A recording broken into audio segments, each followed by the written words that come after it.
Intermittent fasting has become one of the hottest trends in weight loss and health, but is it really the ultimate hack for shedding pounds?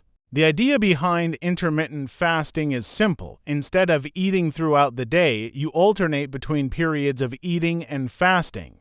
Popular methods include the 16/8 approach, where you fast for 16 hours and eat during an 8-hour window, or the 5-2 method, where you eat normally for 5 days and consume very few calories on to non-consecutive days.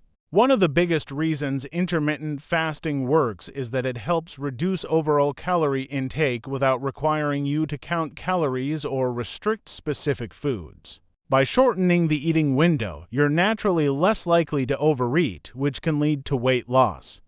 But the benefits go beyond just cutting calories. Fasting can improve your body's insulin sensitivity, making it easier to manage blood sugar levels and reduce the risk of type 2 diabetes. It also encourages your body to tap into its fat stores for energy, which can accelerate fat loss.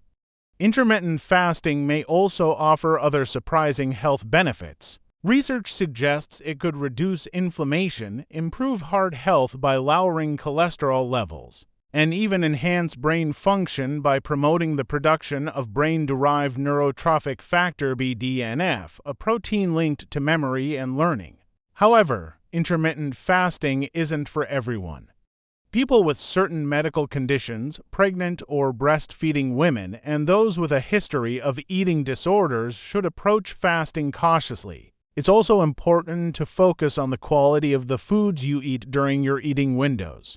Fasting won't work if you're binging on unhealthy, processed foods. It's still essential to prioritize whole, nutrient-dense meals. Ultimately, intermittent fasting can be a powerful tool for weight loss and overall health, but it's not a one-size-fits-all solution. The key is finding an approach that works for your lifestyle and goals. If you're considering intermittent fasting, start slowly, listen to your body, and consult a healthcare professional to ensure it's right for you.